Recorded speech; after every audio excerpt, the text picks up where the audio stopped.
WhatsApp people of the world, my name is Ashish Kumar. कैसे हैं प्यारे देशवासियों। आज जनरली इन्वेस्टमेंट जब भी आप करने जाते हो तो मेरा हमेशा सबसे एक क्वेश्चन रहता है कि आप अपने पैसे से चाहते क्या हो, पर्पस क्या है। इन्वेस्टमेंट जब भी करने जाते हो दो ही चीज में करोगे, इधर you will done in commercial part या फिर आप करोगे रेसिडेंशियल पार्ट में। कमर्शियल में इन्वेस्टमेंट करने से सिंपल सा मतलब है कि भाई आरओआई क्या आ रहा है। आरओआई का सिंपल सा आप ये भी समझ सकते हैं कि आज मेरे पास 1 करोड़ रुपए है। 1 करोड़ रुपए मैंने किसी कमर्शियल शॉप में लगाया जहाँ से मुझे 50,000 रुपये महीने किराया आ रहा है। 50,000 रुपये की अगर मैं एक साल की कैलकुलेशन करता हूँ, 50,000 इंटू 12 जो कि निकल के आता है आपका 6 लाख रुपये। 6 लाख रुपये से मेरा मतलब है कि मेरी 6% की आपकी आरओआई निकल के आ गई एक साल की, जो कि ऑन एन एवरेज अगर मैं ओवरऑल इंडिया का कैलकुलेट करता हूँ 6 से 12% की आरओआई आपकी कमर्शियल के अंदर आती है।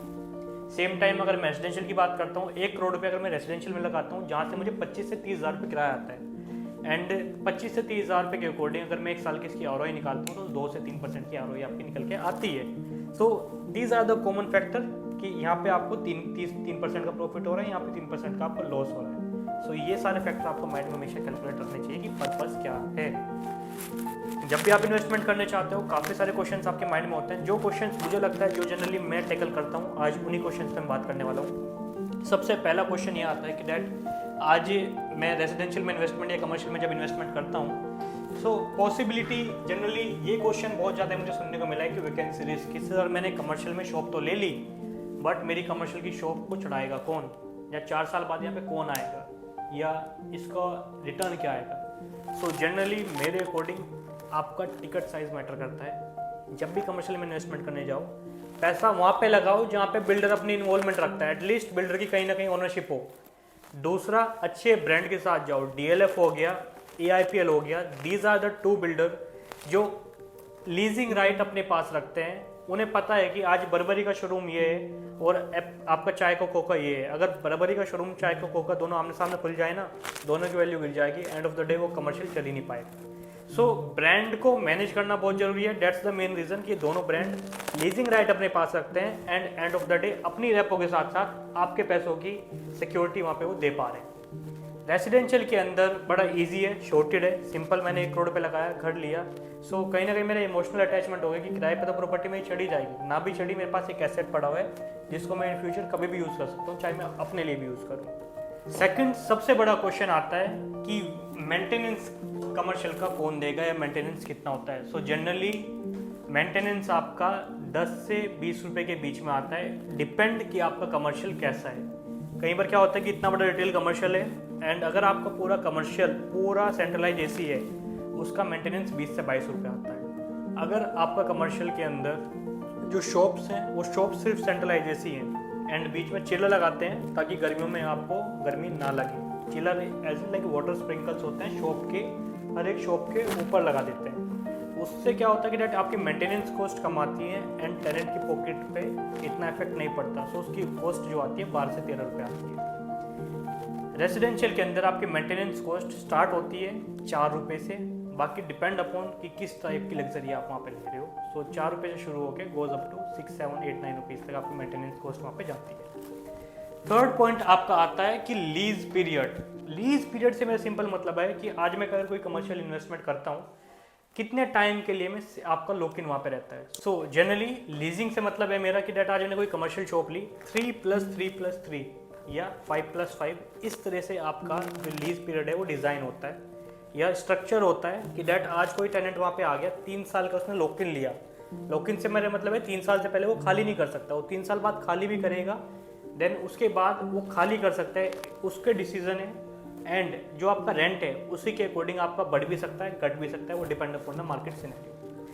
अगर मैं बात करता हूँ रेसिडेंशियल के अंदर बड़ा सिंपल है, 11 महीने का रेंट एग्रीमेंट होता है। 11 महीने के बाद आप टेनेंट से खाली करा सकते हो या टेनेंट के ऊपर डिपेंड है, 11 महीने के बाद वो कहीं पे भी देख सकता है। It's just a security. Next topic की अगर मैं बात करता हूँ, नेक्स्ट टॉपिक आपका आता है security deposit. Security deposit simple है कि आज मैंने कोई शॉप ली या मैंने कोई घर लिया, ऑब्वियस सी बात है यार मैं बिल्कुल भी नहीं दूंगा बिना सिक्योरिटी के। मेरे पास क्या सिक्योरिटी है कि आज मेरे पास टेनेंट आ गया, अगर वो कल को भाग जाएगा मेरा तो नुकसान हो गया ना। सो सिक्योरिटी डिपॉजिट कमर्शियल के अंदर 1 साल की मिनिमम बिल्डर लेता ही लेता है। रेसिडेंशियल के अंदर गुड़गांव के अंदर व्हाट आई हैव सीन, अगर आप किसी को रेंट पे घर देते हो तो 2 महीने की सिक्योरिटी देना मस्ट है।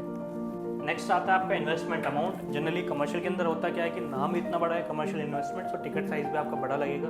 रेजिडेंशियल की बात करता हूँ 25 लाख से स्टार्टिंग हो जाती है, goes up to like any amount 50 CR तक की भी गुड़गांव के अंदर प्रोजेक्ट है।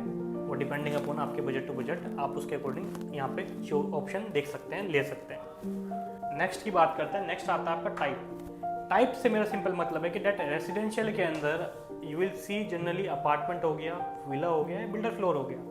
कमर्शियल के अंदर आपका रिटेल शॉप हो गया, ऑफिस स्पेस हो गया, या आप कह सकते हैं डेट आपका सर्विस अपार्टमेंट हो गया। So these are the property जो कि कमर्शियल के अंदर काउंट होती है, रेजिडेंशियल के अंदर काउंट होती है। उसके बाद आता है आपका टैक्स बेनिफिट। आज आप कुछ लोग इन्वेस्टमेंट करते हैं प्रॉपर्टी के अंदर टैक्सेशन बचाने के लिए या टैक्स प्रॉफिट गेन करने के लिए। सो जनरली रेजिडेंशियल के अंदर आपको टैक्स बेनिफिट होता है, कमर्शियल के अंदर आपको टैक्स बेनिफिट नहीं होता। नेक्स्ट पॉइंट पे आते हैं। नेक्स्ट पॉइंट है आपका लिक्विडिटी। सो जनरली अगर मैं बात करता हूँ रेजिडेंशियल की, residential is very easy to sell. अगर आप मार्केट में इसको रीसेल करना चाहते हो, it is very easy, it will take minimum 3 से 4 महीने लेता है एंड ईजिली प्रॉपर्टी आपकी डिस्पोज ऑफ हो जाती है। But in terms of commercial it will take minimum 2 to 3 years, because उसका एक रीज़न है कि डेट आज जिस प्राइस पर आप एंट्री कर रहे हो एटलीस्ट उसको मैच्योर होने दो। जब उसका प्राइस पूरा अप्रिशिएट हो जाएगा उस time you can take an exit. And अगर वहाँ पे ब्रांड आ चुका then it is much easier to take an exit वहाँ पे, क्योंकि दूसरा बंदा भी एटलीस्ट जब आएगा कुछ ना कुछ वो भी तो एक्सपेक्टेशन के साथ आएगा ना। सो ये है कि रिटर्न आपने खा लिया एंड किराया वो खा ले, सो इस वे में आप एग्जिट वहाँ पे ले सकते हो।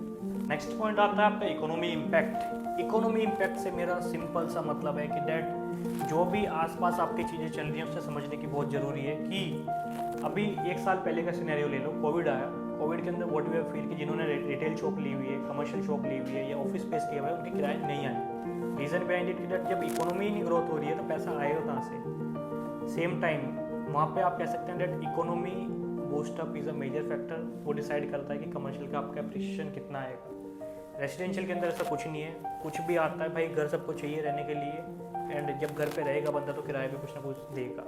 कुछ भी पेंडेमिक सिचुएशन आती है ऐसा होता है कि डेट रेंट कम देगा बट देगा जरूर। सो एक इसमें कह सकते हैं सिक्योरिटी आपको वहाँ पे मिल जाती है।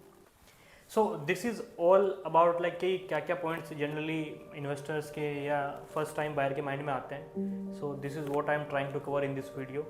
And if you are first time investor या पहली बार आप इन्वेस्टमेंट करना चाहते हैं रियल एस्टेट के अंदर, आई वुड रिकमेंड यू कि start from a residential part. Residential is safer game. Residential से जब ओके हो जाए उसके बाद कमर्शियल करो, एंड कमर्शियल के अंदर भी आफ्टर फुल रिसर्च, उससे पहले मत ही करो। So these are the point, हमेशा ये मेंटेन रखना, माइंड में रखना। And if you like my video please do like and subscribe my channel. Thank you very much.